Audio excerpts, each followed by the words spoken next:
there. But they also went through these things, right? Yeah. And it's actually part of the process. Very much so. Very much part of the process. I think I would ask, like, my next question is maybe a bit theoretical, but like, if you were sitting with a matric student now who wants to do AXI, what would be some of the advice you would give to that student to sort of like prepare their mindset, as you said, for what they're going to sort of embark on? Just from like maybe like a resilience and like a mental perspective, as opposed to just sort of purely academic. Yeah. So I would say definitely avoid isolating yourself. Okay. Yeah. So when you're coming to university, and in AXA, it is very academic and you need to spend a lot of time studying, avoid isolating yourself, because you need to depend on those around you when times get tough, right? The other thing is, I say to students, school students and first year, second year, is that no problem is too big or too small to come to, say, for example, me or, somebody else for advice. Yeah. Right? And if you're not sure, because this is also the strange thing with mental health, sometimes people are not sure if something is a problem or not, so they kind of shy away from seeking help. And I say that if there's somebody that you can trust, that you feel safe around, even if it's not somebody that's necessarily a psychologist, but a lecturer that you like, okay, I connect with this person, just go and ask, speak to someone. Don't suffer in silence. And be it academic, mental health wise, just being unsure about things, speak to your friends, connect with people, don't isolate. Yeah. And it's so easy to do that, I think. And it's kind of what we default to, especially when we're feeling like, I've just failed this, I'm falling behind, I'm just going to kind of stay in my res room and study, go to lectures, repeat. Yeah. And that's really not good. Yeah. I think I would also ask you for advice on sort of like the other side of the spectrum for, students are finishing sort of their fourth year or whatever it is, going into the workplace. Now, you said that you worked and studied at the same time. So, like, what are some of the tips you would give there? Because inevitably, they're going to be writing some board exams to sort of, get towards their FAFSA designation. And they're going to have to come up with, some sort of study schedule. What are some of the pointers you would give to be successful in that endeavor? Yeah, it's tough, right? Balancing work and studies is not easy. Yeah. I am also honest with students, saying the irony that I was studying organizational psychology, where we deal with burnout and work-life balance. I suffered from burnout. You're just doing a case study. I immersed myself. Yeah, exactly. I'm just learning. So we're human, right? It's a struggle. So the biggest thing is to be disciplined in that balance of taking time off. We need 6 to 8 hours of sleep a night, no matter what. There will be times where, of course, we sleep less, but don't make that the habit. Right.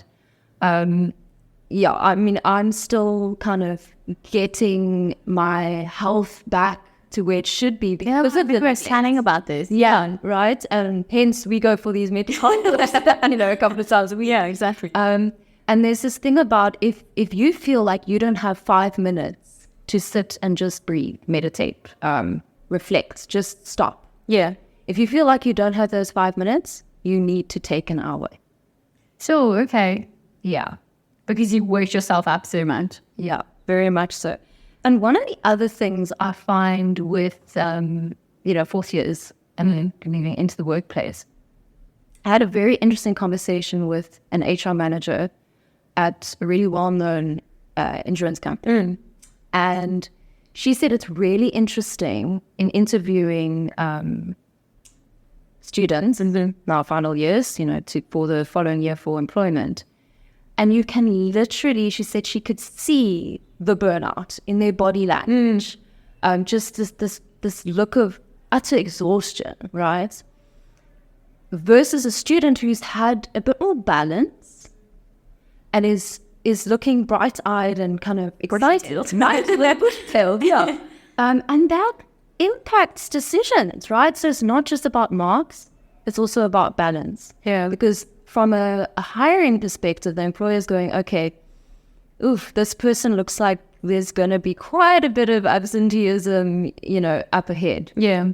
So yeah, just that balance in your final year is actually really important before. So it's like practice for Exactly. Yeah. Exactly that.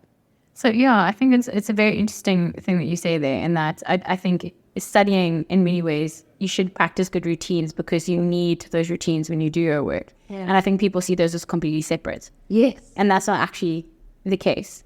But last question I would love to ask you, it is a more personal one, but how have you dealt with failure in your life? Yeah. I think that there's a lot of power in asking those personal questions. And I think, as we said, like if you're an actuarial student, you have failed something. Yeah. And so how did you deal with it? What are some of the mechanisms you use personally that have helped you deal with failures that you've encountered? Yeah.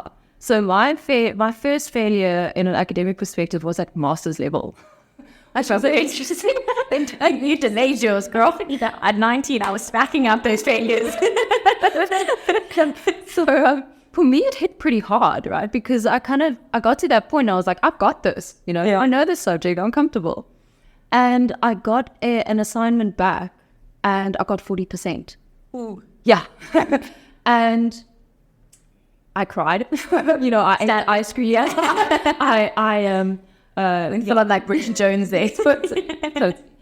But the important thing is allow yourself to feel those emotions, but not for too long. Right? So I gave myself, a couple of days, and then I was like, right, what do I need to do to fix this? So it was actually an interesting thing for me because I spoke to the lecturer to say, I just need some help. I genuinely wasn't sure how I got to that point. It felt like a good assignment. I needed some advice. And she gave me advice that I'd never, kind of thought about or received before in my academic career. Where it was in writing an essay and you're referencing, right? Yeah. You've got a thought and you're referencing 2 or 3 journal articles. She wanted, for one statement, she said at master's level, you should be referencing like 6, 7 good questions for one statement or one thought. I thought, okay, wow, I never thought of that before. Anyway, I applied it and in my second assignment got an 80%. And it's an increased rigor. Yeah. Exactly. And it was also just kind of, instead of wallowing in that failure and kind of just going, I'm clear, maybe I shouldn't be doing this. It was, let me speak to somebody. Let me find out, is there something I can do to improve myself? Yeah. Don't be afraid to fail. It's part of the learning curve.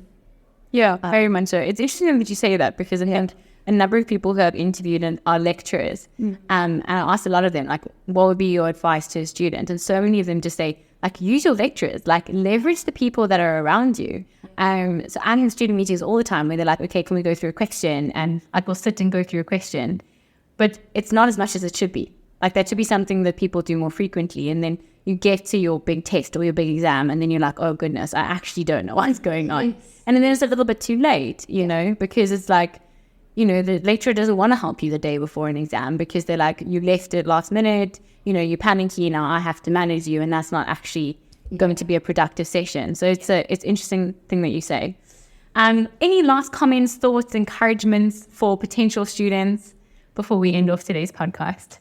Yeah, so there's actually 3 books that I like my Bibles when it comes to this kind of thing about building resilience and building up your self-esteem, which is linked to your resilience. And the first one is called a book called Grit. Okay.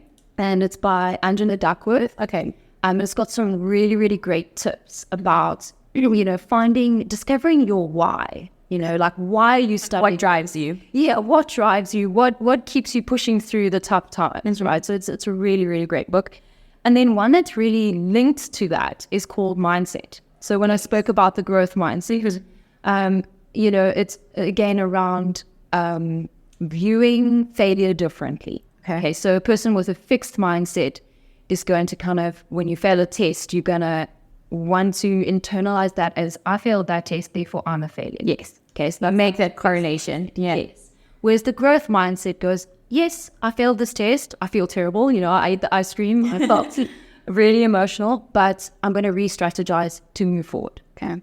So Mindset is by Dr. Carol Dweck. Okay. Fantastic book. Then the third one is actually one I've just finished reading, called Stolen Focus. Oh, you've been reading for You've been reading for a month or so, right? The irony. And that's by Johan Hari. And, you know, it's so difficult to focus. We've got... And to maintain focus. Oh, it's hard. It's so... Even I struggle, right? Yeah. So, social media, emails coming through on my YouTube, people, you know, it is really, really tough. Other people. And what's really, really interesting is one thing that stuck with me is so when you're focused on something and you're concentrating, you're studying, you're doing an assignment, when you're distracted, whether it's by your phone beeping or somebody walking past, it takes at a brain level, it takes 23 minutes to get back to that level of concentration that you were at before you were distracted. Jeez. Yeah. So we waste a lot of time being distracted. So things like putting your phone onto airplane mode and in the drawer. Yes. Or in another room. Is critical. So critical. So that's why I also say, you know, when students are saying, oh, I need to sacrifice sleep. No. There are other things that... Yeah, maybe look at your screen time first and maybe try to have that down. Instead of sleep, yeah. I mean, I think I read a stat the other day that the average South African spends 3 to 4 hours on their phone a day. Good grief. Yeah. So we can definitely cut, you know, some distraction out of there. So Stolen Focus is a great book to help with tips there. That's amazing. And thank you so much for this insight. I think something I wanted to do to the podcast is not only talk about actuarial science, but talk about that journey of becoming an actuary and kind of like the biggest fear around it, you know. And I think that this is a really important topic. So thank you for being so willing to be on the podcast. It's an absolute pleasure and it was so much fun. Thanks so much for having me. Not at all. And to our listeners, thank you for listening and we will see you on the next podcast. Goodbye. If you enjoyed this episode, please subscribe and leave a review on your preferred streaming platform. If you'd like to interact with us more or add questions or topics to our pool of ideas, please follow our Instagram page @ASForActuary or email us on asforactuary@gmail.com. Thank you for listening. Take care.